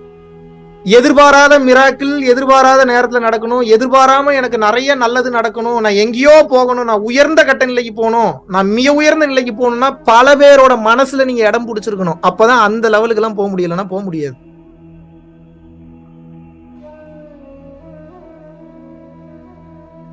அருளை எப்படி சேர்க்கிறது? இப்படித்தான் சேர்க்கணும். நன்றி நீங்கள் மறந்ததன் காரணமாலதான் உங்களோட வாழ்க்கையில இத்தனை பிரச்சனை. என்னன்றி கொண்டார்க்கும் உய்வுண்டாம் உய்வில்லை செய் நன்றி கொன்ற மகர்க்கு. என்னன்றி கொண்டார்க்கும் உய்வுண்டாம் உய்வில்லை செய் நன்றி கொன்ற மகர்க்கு. நன்றி மறப்பது நன்றன்று நன்றல்லது அன்றே மறப்பது நன்று. நன்றி மறந்ததுனாலதான் உங்களுக்கு இவ்வளவு பிரச்சனை. இப்ப என்னன்னா, ஒரு சாப்பாடு ஒருத்தவங்க கொண்டு வந்து கொடுத்தாலும், உங்க வண்டி மாட்டிட்டு இருக்கு, ஒருத்தவங்க வந்து ஒரு மெக்கானிக் வந்து ஹெல்ப் பண்ணாலும், ரோட்ல போறீங்க, ஏதோ ஒரு கடையில ஏதாவது ஒண்ணு வாங்குறீங்க, சாப்பிடுறீங்கனாலும் நீங்க பணம் கொடுக்குறீங்க அந்த பொருளுக்கு, நான் இல்லைன்னு சொல்லல. ஆனா அதை கடந்த நிலையில அவன் ஒரு உதவி செஞ்சான்ல உங்களுக்கு, அந்த நேரத்துல அது கிடைச்சது இல்ல உங்களுக்கு. அவன் அங்க கடையை போட்டதுனால தானே அது கிடைச்சது. Yes or no? அவன் உயிர் சக்தி, அவனது நேரம், அவனது காலம், அவனது சூழ்நிலை அனைத்தையும் கொடுத்துதானே உங்களுக்கு வந்து அவன் அந்த இடத்துல சர்வ் பண்றான். Yes or no? ஏன் நன்றி சொல்ல தவறினீர்கள்? இறைவன் அதைத்தான் கேட்கிறார். அவன் செய்யற வேலைக்கு அவன் வருமானம் வாங்குறான். இது சராசரி மனுஷன் பேசுறது. நீங்க சராசரி மனுஷனா இருக்கணுமா இறைவனா இருக்கணுமா? இறைவனா இருக்கணும்னா அப்ப உங்க குவாலிட்டியை ஒரு கட்டம் அடுத்த கட்டம் மாத்தணும் தானே. Yes or no? Yes or no? இத புரிஞ்சுக்கினாதான் உங்க வாழ்க்கை மாறும். பல பேரோட வாழ்க்கை மாறாததுக்கு உண்டான மாபெரும் காரணம் இது மட்டும்தான். ஏன்னா சுயநலமாவே வாழ்ந்துறீங்க. நல்லா புரிஞ்சுங்க. உச்சகட்ட சுயநலவாதியா மாறிடுங்கன்ற. அது எப்படி அப்படின்னா, எனக்கு மட்டும்தான் எல்லான்றது உச்சகட்ட சுயநலவாதி கிடையாது. எல்லாத்துக்கும் எல்லாத்தையும் நான் கொடுப்பேன் அப்படின்ற தன்மைக்கு வந்துருங்களேன், நீங்க சூப்பரா இருப்பீங்க. ஏன்? இந்த உலகத்துல பொது நலம் என்ற ஒரு வார்த்தையே கிடையாது. அனைத்துமே சுயநலம் தான். அப்படின்னா என்ன அர்த்தம்? நீங்க இன்னொருத்தன் எது நல்லா இருக்கணும்னு சொல்லி எது செஞ்சாலும் அது உங்களுக்கு பல மடங்கு திரும்ப கிடைத்து விடும். But it will take some time. பொறுமையா இருக்கணும். கிடைக்கலன்றக்கா தப்பான பாதையில போயிட முடியுமா? எங்க ஆஸ்திரேலியா போகணும்னு ஆசைப்பட்டுட்டு நீங்க என்ன பண்றீங்க? இந்த பக்கம் இருக்கக்கூடிய ஆப்பிரிக்கா ரூட்லயோ இல்ல இந்த பக்கம் இருக்கக்கூடிய அமெரிக்கா ரூட்லயோ போனீங்கன்னா எப்படி ஆஸ்திரேலியா வரும்? ஆஸ்திரேலியா போகணும்னா பொறுமையா தான் போகணும். கொண்டு போய் இறக்கி விடுற அளவுக்கு பொறுமை காக்கணும். ரூட்டை சொல்லித்தரதான் முடியும். ரூட்ல டவுட் போட்டீங்கன்னா எப்படி? ஓட்டுறது பைலட்டு. உங்களுக்கு ரூட்டு தெரியலன்னா பரவாயில்ல, பைலட்டுக்கு ரூட்டு தெரியுமா தெரியாதா? உங்க வாழ்க்கையை நடத்துறது நீங்களா இருந்தாலும் அது இறைவனோட அனுகிரகத்துல தான் நடக்குது. அப்ப இறைவனோட அனுகிரகம் தான் உபதேசம். அந்த உபதேசத்துல டவுட் பண்ணலாமா? எனக்கு தப்பா போகுது வாழ்க்கை, இல்ல எனக்கு பிடிச்ச மாதிரி போடல, எனக்கு கொஞ்சம் கஷ்டமா இருக்கு, இப்படி இருக்கு அப்படி இருக்குன்றக்கா ரூட் மாதிரி போயிருவீங்களா நீங்க? இன்னைக்கு நல்லது பண்ண ஆரம்பிச்சீங்கன்னா குறைஞ்சது ஒரு 2 வருஷம் 3 வருஷம் ஆகும் உங்க வாழ்க்கை மாறுறதுக்கு. ஒரு சில பேருக்கு உடனே மாறும், ஒரு சில பேருக்கு லேட்டா மாறும். ஆனா மாறும். யாரையும் போய் கெஞ்சி போய் நிக்காதீங்க. கெஞ்சணுன்ற அவசியம் இல்லை. இறைவன் கிட்ட மட்டும் கெஞ்சுங்க, எல்லாத்தையும் கொடுத்துருவாரு. நீங்கள் கேட்க வேண்டியது செய்ய வேண்டியது ஒன்றே ஒன்றுதான். எதை அச்சீவ் பண்ணணும்னு நினைச்சீங்கன்னா நீங்க பாருங்க, அருள் கிடைக்கணுமா இன்னொருத்தனுக்கு ஹெல்ப் பண்ணுங்க, பொருள் கிடைக்கணுமா இன்னொருத்தனுக்கு ஹெல்ப் பண்ணுங்க, மன அமைதி வேணுமா இன்னொருத்தனுக்கு ஹெல்ப் பண்ணுங்க, மன நிம்மதி வேணுமா இன்னொருத்தனுக்கு ஹெல்ப் பண்ணுங்க, பிறவி இல்லா பெருவாழ்வுக்கு போகணுமா இன்னொருத்தனுக்கு ஹெல்ப் பண்ணுங்க, முக்திக்கு போகணுமா இன்னொருத்தனுக்கு ஹெல்ப் பண்ணுங்க, உங்களுக்கு இருக்கக்கூடிய உடல் பிரச்சனை சரியானுமா இன்னொருத்தனுக்கு ஹெல்ப் பண்ணுங்க, உங்களுக்கு இருக்கக்கூடிய மன ரீதியான பிரச்சனை சரியாகணுமா இன்னொருத்தனுக்கு ஹெல்ப் பண்ணுங்க, உங்களுக்கு இருக்கக்கூடிய வாழ்க்கையில் இருக்கக்கூடிய எல்லா பிரச்சனையும் சரியானுமா இன்னொருத்தனுக்கு ஹெல்ப் பண்ணுங்க. ஆக மொத்தம் உங்க வாழ்க்கை மாறணுமா, இன்னொருத்தனுக்கு ஹெல்ப் பண்ணாம உங்க வாழ்க்கை மாறாது. எழுதி வச்சுக்கோங்க. அப்படி நீங்க ஷார்ட் ரூட்ல போய் ஜோசியம் பாக்குறீங்க, மாந்திரிகவாதியை பாக்குறீங்க, எலுமிச்சம்பழத்தை வச்சு உருட்டுறீங்க, குங்குமத்தை வச்சு என்னமோ பண்றீங்க, திருநூறு வச்சு ஏதோ பண்றீங்கன்னா மாறும். ஒரு டோர் மட்டும் ஓபன் ஆகிற மாதிரி ஓபன் ஆகும், மற்ற டோர் எல்லாம் லாக் ஆயிரும். எல்லா டோரும் ஓபன் ஆகிறதுக்கு ஒரே வழி, பிற உயிர்களை தன்னுயிர் போல நீ நேசிக்க தொடங்க வேண்டும். எப்போது பிற உயிர்களை நீ நேசிக்க தொடங்கவில்லையோ உன் உயிர் கரை தேராது. நான் சொல்லல, எல்லா பெரிய ஆட்களும் சொல்லிட்டு போயிட்டாங்க. இப்படி நீங்க இருந்து பாருங்க, உங்ககிட்ட இருக்கக்கூடிய எவனும் துரோகி ஆக மாட்டான். அப்படியே ஒருத்தன் துரோகியா மாறினாலும் அவனால உங்களுக்கு பாதிப்பு ஏற்படாது. சத்தியம் பண்ணி சொல்றேன்.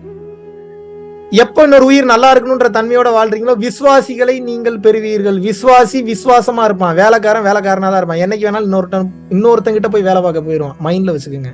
வேலைக்காரனை விசுவாசியா மாத்திரணும், விசுவாசிய வேலைக்காரனா மாத்தக்கூடாது உங்க ஆக்டிவிட்டினால. எப்ப விசுவாசி நீங்க வேலைக்காரனா பண ரீதியா பொருள் ரீதியா சுயநல ரீதியா நீங்க பார்க்க ஆரம்பிக்கிறீங்களோ அவனுக்கும் அறிவு உண்டு, அவனுக்கும் புத்தி உண்டு. ஒரு கட்டத்துக்கு மேல தெரிய வந்துடும், இவங்க நமக்கு பணத்துக்காக மட்டும்தான் ட்ரீட் பண்றாங்க, அவங்க சுயநலத்துக்கு செல்ஃபிஷ்னஸ்க்கு மட்டும்தான் நம்மளை பயன்படுத்துறாங்கன்னு தெரிஞ்சதுன்னா அவன் வேலைக்காரனா இருப்பான், இன்னொருத்தன்ட்ட போயிடுவான். உங்களது ரகசியங்கள் உங்களிடம் இருந்து பறிபோகும். சிம்பிள். எத்தனை பேருக்கு புரியுது?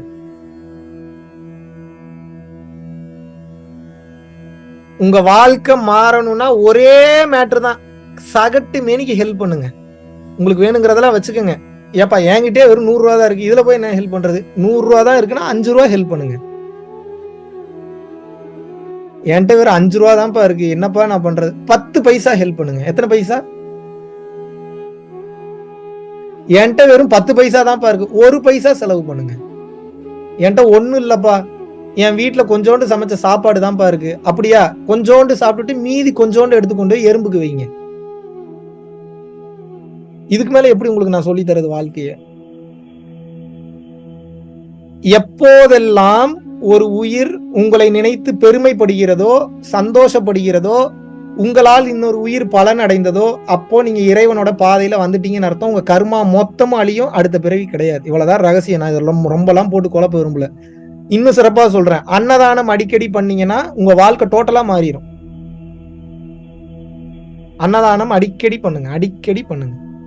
எவ்வளவுக்கு எவ்வளவு சாப்பாடு மனிதர்களுக்கும் சரி பிற உயிரினங்களுக்கும் சரி, காக்கா, கழுகு, பருந்து, குயில், மயில், கழுதை, பன்றி, குதிரை, இதுக்கெல்லாம் எறும்பு, இதுக்கெல்லாம் கொடுக்க ஆரம்பிக்கிறீங்களோ உங்கள் வாழ்க்கை மாறும்.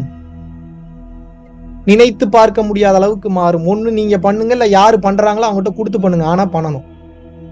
எவ்வளவுக்கு எவ்வளவு ஃபுட்டு கொடுக்குறீங்க, எத்தனை பேரோட வாழ்க்கை மாறி இருக்கு தெரியுமா? எத்தனை பேரோட வாழ்க்கை மாறி இருக்கு, நினைச்சு பார்க்க முடியாத அளவுக்கு மாறி இருக்கு. குழந்தை இல்லாதவங்களுக்கு குழந்தை கிடைச்சிருக்கு, பிசினஸ் எங்கேயோ போயிருக்கு, ஃபேமிலியில இருந்த ப்ராப்ளம் சால்வ் ஆயிருக்கு, 30 வருஷமா பிரிஞ்சு இருந்தவங்க மறுபடியும் சேர்ந்திருக்காங்க இந்த அன்னதானம் பண்ணி. எவ்வளவோ நடந்திருக்கு. ஸோ முதல்ல இன்னொருத்தனுக்கு உதவி பண்றதோட டீப் கோர் பிரான்ச் என்ன அப்படின்னா அன்னதானம் கொடுப்பது, உணவை கொடுப்பது. உணவு கொடுத்தீங்கன்னா அந்த ஆன்மா திருப்தி ஆயிரும். அந்த ஆன்மா திருப்தி ஆயிடுச்சுன்னா உங்களை ஆசீர்வாதம் பண்ணிடும். ஆன்மா எப்ப ஆசீர்வாதம் பண்ணிருச்சோ முடிஞ்சு நீங்க இறைவனோட அனுகிரகத்தை பெற்றுட்டீங்கன்னு அர்த்தம். எத்தனை பேருக்கு புரியுது?